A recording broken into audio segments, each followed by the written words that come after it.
काळगाव जिल्हा परिषद मतदारसंघातले दोन्ही उमेदवार ज्यांचा आत्ताच आपल्याला परिचय करून दिलेला आहे आणि ते आपल्या परिचयाचे आहेत. जिल्हा परिषदेच्या सौभाग्यवती सुनीता चाळके आणि पंचायत समिती आता किती वेळा उठतात बसतात आणि पंचायत समितीचे श्रीयुत पंजाबराव देसाई या दोन्ही उमेदवारांच्या निवडणूक प्रचारासाठी या ठिकाणी उपस्थित असलेले व्यासपीठावरचे सर्व मान्यवर माझे सहकारी पदाधिकारी, या डोंगर माथ्यावरील पठार भागातनं आजच्या निवडणूक प्रचार सभेला जमलेले सर्व ग्रामस्थ, सर्व गावातील आजी माजी सरपंच, सर्व कार्यकर्ते, उपस्थित मोठ्या संख्येनं असणारे माझ्या माता भगिनी, सन्माननीय मतदार बंधू आणि भगिनी, माझ्या अगोदरच्या वक्त्यांनी निवडणुकीच्या संदर्भातली पार्श्वभूमी आपल्या सगळ्यांच्या समोर ठेवलेली आहे. मी समाज माध्यमांच्या वरती, सोशल मीडियावरती गेली 8-10 दिवस झाले अनेक लोक आजपर्यंत कधी आली नव्हती आपल्याकडं, ती निवीत, कचनीत, वरच्या गोटीलमध्ये, मांगडेवाडीमध्ये, निगड्यामध्ये, ह्यावर पठारावल्या गावांमध्ये, सलतेवाडी, टाकेवाडी, मत्रेवाडी, अनेक माणसं, अनेक नेते येताना दिसत आहेत. त्यांचं सोशल मीडियावरती फोटो येत आहेत, व्हिडिओ येत आहेत.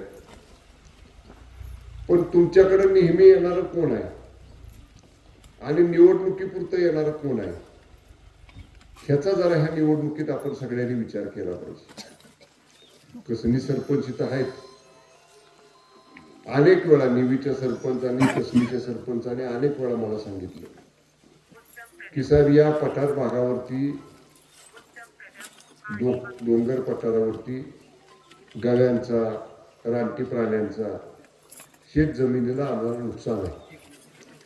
आम्हाला एक तर जमिनीच्या बाजूने जिकडं अभयारण्य आहे तिकडं मोठी चर काढा, नाहीतर कुंपण मोठं या ठिकाणी करून द्या. मला वाटतं काल सभा झाली त्या खात्याच्या मंत्र्यांची, ते म्हणले झटका मशीन देतो, पण त्याचा नियम आपल्याला माहित पाहिजे. ते समजा एकदा मशीन घेतलं आणि त्यातनं सुद्धा जनावरांना जर काय नुकसान केलं तर भरपाई मिळत नाही. आता भरपाई मिळती मशीनला घेणाऱ्याला, पण मशीन घेतलं आणि त्याचा झटका समजा त्या जनावराला नाही लागला आणि त्यानं केलं नुकसान आपल्या जमिनीचं, तर ज्याच्या नावावर जमीन ते मशीन आले त्याच्यावर फुली मदत मिळायला, नुकसान भरपाई मिळायला. समजा ते मशीन बंद पडलं, मस्त अनुदान मिळेल किंवा अगदी फुकट दिलं तरी समजा बंद पडलं, ती का बदलून देणार आहेत परत? त्यापेक्षा मी पहिल्यापासून सांगत आलो की इथं मोठी चर तरी एक काढली पाहिजे, नाही तर सगळं कुंपण हे अभयारण्याच्या बाजूला लगत असणाऱ्या क्षेत्राला मोठं सौर कुंपण या ठिकाणी केलं पाहिजे. त्याचा माझा प्रस्ताव तयार आहे. माननीय एकनाथजी शिंदे साहेब मुख्यमंत्री असताना त्याच्यावर 2-3 बैठका झाल्या आणि जरूर तो प्रश्न येणाऱ्या अधिवेशनामध्ये या ठिकाणी मार्गी लागेल. पण ज्या लोकांना या पठारावरची गावं निवडणुकीपुरती दिसतात, फार मांगडेवाडीपर्यंत आपण रस्ता नेलाय, सातर कार्यालयाला गेला, इकडून खालनं आल्यानंतर आता मांगडेवाडी, तिथनं निगड्यातनं मांगडेवाडी, मांगडेवाडीतनं मोडकवाडीतनं खाली जिंतीत उतरणार आहे. मी तुमच्याकडे गेलाय.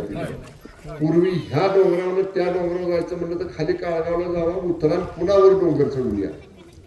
तुम्ही जाता का भागातल्या भागात वरच्या रस्त्याला कधी गेलाय का? नाही. मी आमदार व्हायच्या आधी हे रस्ते होते का? नव्हते का? नाही. मी आमदार झाल्यावर केले. मोठे दादा होते की ह्या खात्याचे मंत्री? बघा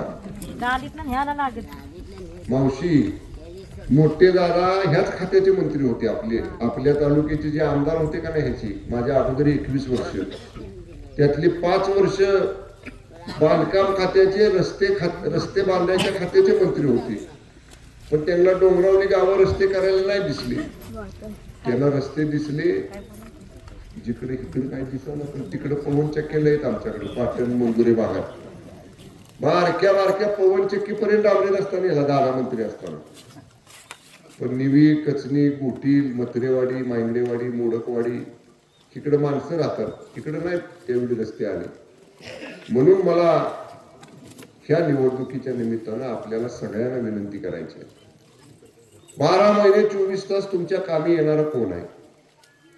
तुमच्या आडीनडीला तुमच्या मागं उभं राहणारा कोण आहे? जनता दरबारमध्ये आला, कामासाठी माझ्याकडे आला. कसनी सरपंच तुम्ही कुठे आहे? तुमच्या पुनर्वसनाच्या किती बैठका आपण मुंबईत घेतल्या? पुनर्वसनाच्या बैठका तुमच्या मुंबईत घेतल्या का नाही? मी बरोबर आहे. आपण मंत्र्यांपर्यंत गेलो आणि आता शेवटच्या स्टेजला आपलं काम आहे. हे कोण करतं? ही ज्यावेळी निवडणुकीपुरती येणारी आहेत खालची माणसं, ही पुन्हा निवडणूक झाल्या येणार आहेत का? मग निकाल काय लागणार आहे निवडणुकीचा माझ्यापेक्षा तुम्हाला सगळ्यांना माहिती. निकाल काय लागणार आहे? मग तो निकाल लागल्यावर ही येतील का परत माणसं आपल्याकडे जी आता येतात आणि तुम्हाला देतो, सूर्य आणून देतो, चंद्र आणून देतो, तारा आणून देतो, सगळं सांगतील. बरोबर. आमची मावशी जरा भुलकी आहे, हुशार आहे बघा. मावशी म्हणते परतच्या मताला येतील की मानानं पाहुणे येतात. हा मी आता सांगेन कुठल्या तरी भाषणात तुमचं वाक्य तालुक्यात फिरताना. म्हणजे आता बघा सामान्य आमच्या माय माऊलीला सुद्धा कळायला लागले तेवढ्या वाटत येणार कोण आहे आणि आडीनडीला मदत करणार कोण आहे. मला सांगा तात्या, मला माहित नाही विलास गोडांबे तात्या आणि गोडांबे बसा ना. अतिवृष्टी झाली, शेत पिकली नाहीत पावसामुळे. लोकांना आपण मदत पाठवली होती ना, तुम्ही दिली का? लोकांमध्ये पोहोचवली का? आलं होतं त्यावेळी दुसरं. मी काय दिली म्हणजे माझी मेहरबानी केली असं नाही.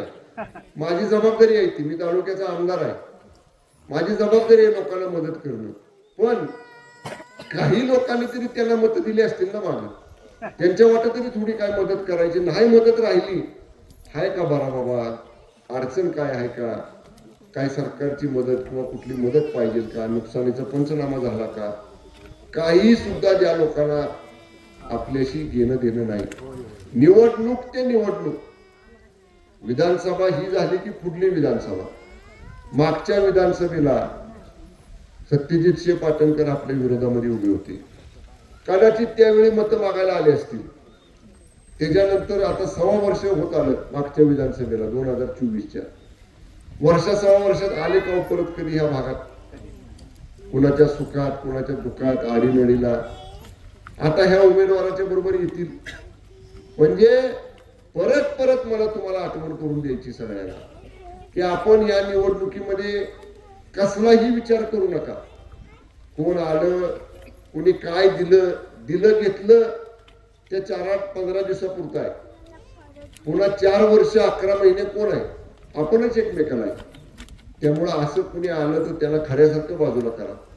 त्याला हात जोडून सांगा की आमची कामं करणारा, आमचे प्रश्न सोडवणारा, आमच्या आडीनडीला आमच्या सुखादुःखाला आमच्या बरोबर असणारा अशा नेत्याच्या मागच हा पठारभाग राहणार आहे ही त्यांना ठणकावून सांगा. आणि येणाऱ्या 7 तारखेच्या निवडणुकीमध्ये आपल्या दोन्ही उमेदवारांचं चिन्ह धनुष्यबाण आहे. मी एक तुम्हाला साध्या भाषेत सांगतो. आज मावशी आता म्हणले की आम्हाला मदतीला येणारा पाटणचा भागच आहे आमचा, म्हणजे माझ्याकडे बघून म्हणले. त्या पाटणच्या वाघाचं चिन्ह काय आहे? धनुष्यबाण आहे का नाही? तेवढंच लक्षात ठेवा. मगाशी आमचे मुंदूर देवाडी चेअरमन म्हणले की एकवार साहेबांनी सांगितलं कमळाला द्या. लय मोठी चूक झाली. काय आता सांगू तुम्हाला.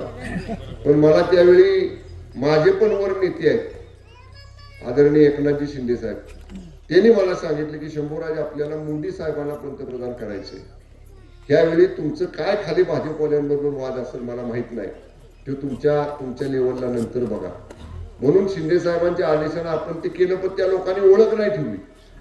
मला सांगा, आता मी बोलणं योग्य नाही तात्या, त्यावेळी जर आपण नसतं केलं काय लागला असता? विधान लोकसभेचा निकाल काय लागला असता? पण आपण प्रामाणिकपणे नेत्याला शब्द टाकला. त्यावेळी एक भाजपवाला म्हणजे राजे तेवढं करा, राजे तेवढं करा. मग मला माहिती आहे माझ्या मतदारसंघातली जनता एकदा मी सांगितलं की माझं ऐकणार आहे. तुम्ही पण प्रामाणिकपणे ऐकलं सगळ्यांनी. पण ठीक आहे, आपली झाली चूक परत आपल्याकडनं तसली होणार नाही.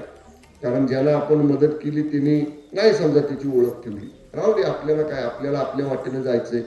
आपला तालुका, आपली गावं, आपला राहिलेला विकास हाच आपल्याला या ठिकाणी इथून पुढच्या काळामध्ये पूर्ण करायचा आहे.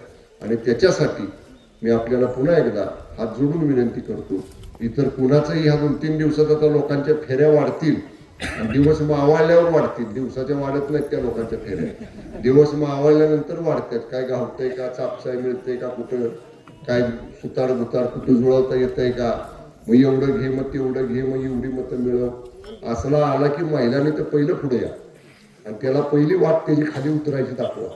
त्याशिवाय असली सवय आपल्या पठार भागाला नाही आणि ती बिलकुल आपल्याला असल्या कोणाला थारा द्यायचा नाही. तुमची विकासाची कामं करायची जबाबदारी तालुक्याचा आमदार म्हणून, जिल्ह्याचा पालकमंत्री म्हणून माझी आहे. ती 100% तुम्हाला विश्वासानं सांगतो, केली ती कामं केलीतच, जी राहिली असतील ती सुद्धा निश्चितपणे या पठार भागाला प्राधान्य देऊन मी नक्की पूर्ण करेन एवढा विश्वास देतो. आणि येणाऱ्या मतदानामध्ये जिल्हा परिषदेला सौभाग्यवती सुनीता चाळके आणि पंचायत समितीला श्री पंजाबराव देसाई या दोघांच्याही धनुष्यबाण या चिन्हासमोरचं बटन दाबून यांना प्रचंड बहुमताने आपण विजय करावं अशी आपल्याला विनंती करतो आणि थांबतो. धन्यवाद. जय हिंद, जय महाराष्ट्र.